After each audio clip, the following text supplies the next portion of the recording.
This is as blatant as it gets. And to me, this is blasphemy for entrepreneurs. Like, how can you wake up in the morning every day and sell this exact copy of what someone else is doing? Can people steal your idea from Kickstarter? It's a question that we field daily. Or in general, can people steal your product idea if you manufacture in China? I think one of the biggest common misconceptions about China is they're going to steal your ideas. Right? There's a major prerequisite to steal an idea. Number one, has to be a good idea. So many ideas are trash, right? That just immediately eliminates the possibility of being copied.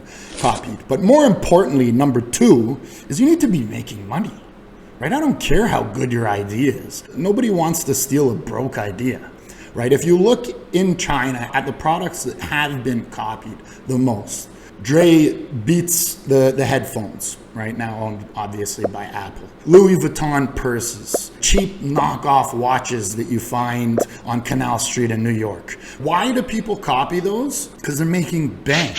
They're making tons of money. And people want to ride the coattails of successful brands. So right away, you got to ask yourself those two questions. Is your idea good, right? There's lots of ways. I've talked in other videos about how to do an MVP, right? A minimum viable product, to see if there's enough, if your product garners attention. Do people care about it? And then secondly, has your product launched? Are you making money? That though, however, is unavoidable. If you are a company that's making money, someone's going to copy you eventually. Right? Whether they do a good job, whether they also, steal market share from you, there's a lot of questions there that I'm going to try my best to answer how to prevent those things from happening. And we're going to start with two examples. One of them is one of our customers, and one is a world-renowned Kickstarter campaign that I'm sure most people have heard of. So let's dive in. All right, so the first one, here we go. Last Swab. The company is called Last Object. They're based out of Copenhagen in Denmark. And just to, right off the bat, these guys are fantastic, right? They came to us organized. They knew what they wanted, right? They delivered, great design files. They had team members for every member, or for every different, department internally. They came correct. And, I talk about this a lot in my videos. Products have changed, right? Crowdfunding has changed so much in the last 5 years.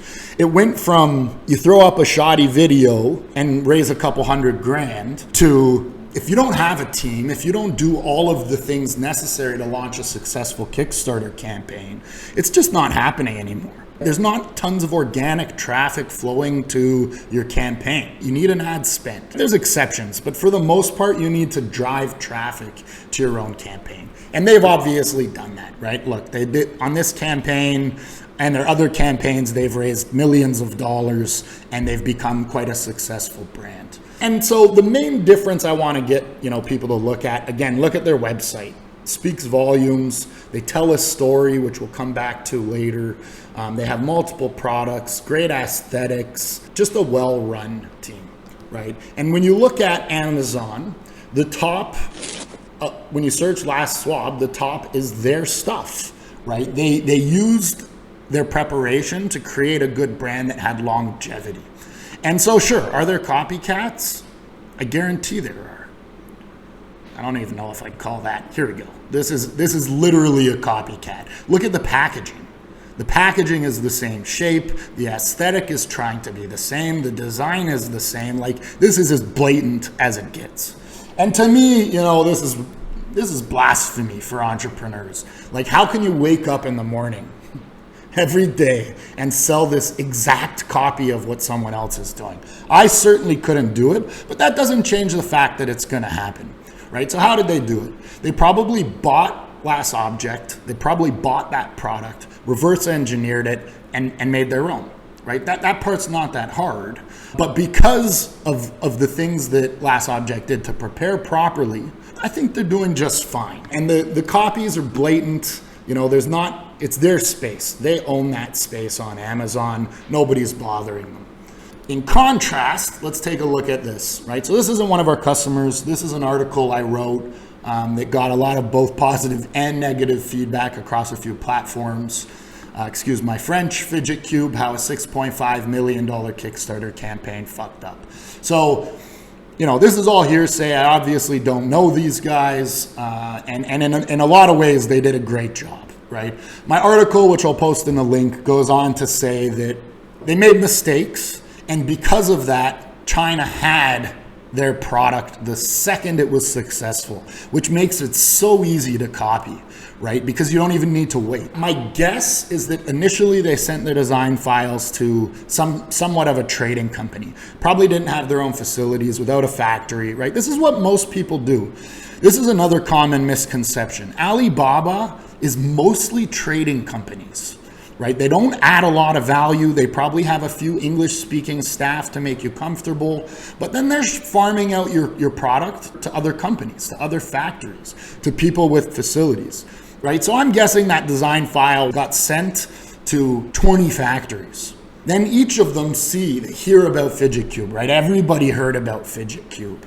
And what that did is they raised 6.5. The design files were probably all over the place. How easy is it for somebody to copy that, right? And I think what happened is I don't think they were prepared, right? So I have 3 points that I think compare the contrast between these two brands. And I think 3 rules that if you follow properly, your idea won't get stolen. People won't be able to steal from you. Sure, they'll come. If you get huge, they're coming for you. But there's things you can do to prevent that, to slow that down, and to build your own brand as you go. So here we go. It must be stressed that the product supply chain process doesn't happen post-campaign or during campaign, but rather 6 months in advance at a minimum. At a minimum. Right? So the first point is be prepared, right? Come up with a really good plan. Build a really good team. Know who you're working with well in advance.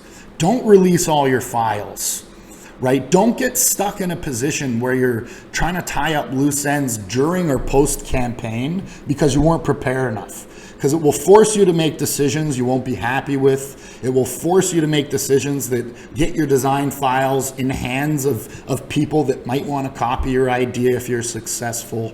So just be prepared. Start early, right? Point 1, start early. Point 2 is what we call internally CCM, component control method. This is a concept that all the big boys, all the big girls use in this industry. If you want to make a product, you don't give that entire product to one factory, right? Break your product down into all of the different components and find specialized factories for each of those components. That will allow you to have the highest quality, right? You're only working with experts for each component.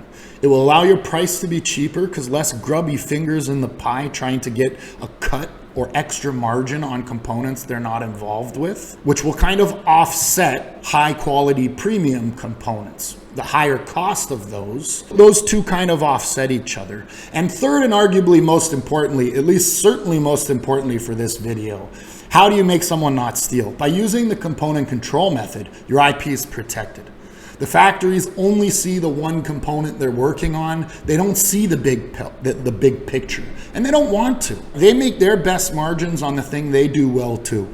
So they're happy to do the components, and then you assemble third party, somewhere else where not everybody is going to see what the final picture is. The third and final point, and arguably the most important due to the fact that if you do raise $1 million, if you do get a Series A investment, if you do turn up on the front page of big publications, if you get on Shark Tank, if people can see that your brand is successful and you're showing up all over e-commerce, all different platforms, you're the top hitter on Amazon, people will come to copy you without a question. They'll buy your product, they'll reverse engineer it, and they'll make it for cheaper, or they'll try to improve on something to be better. Now, as I said, that part is unavoidable, but again, there is one main method to avoid that from toppling your business over.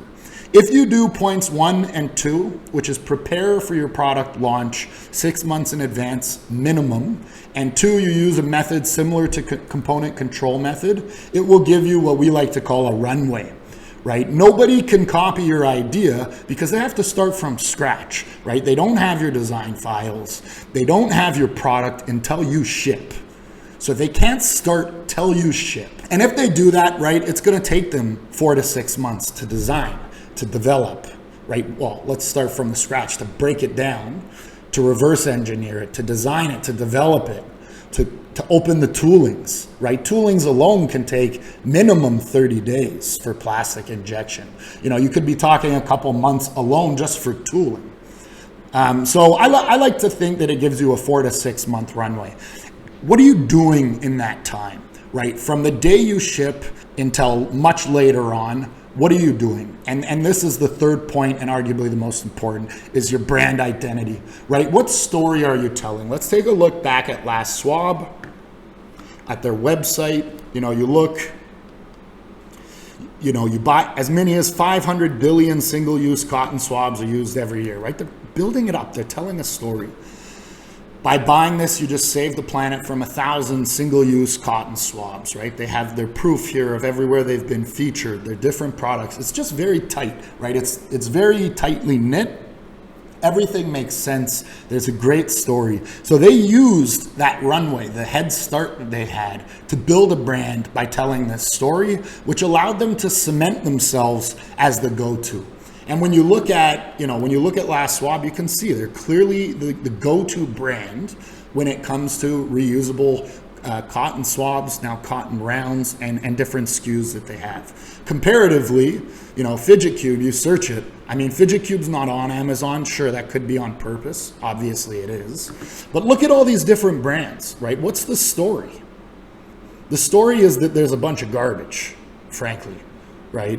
And so I just don't think that they did a good enough job cementing themselves as the fidget toy, the brand that represented all fidget toys. So just as a reminder, the 3 things you should do. If you do this, sure, they'll come for you, but you'll prepare yourself, you'll protect yourself, and you'll hold out as long as you can. Be prepared 6 months in advance, minimum, before your product launch. Use a strategy similar to component control method. Make sure that not everybody has the entire big picture in their hands. And number 3, use that runway, that head start that you have to build your brand identity. If you do those things, you'll be in a great spot. Hope that helps. Talk soon. Peace.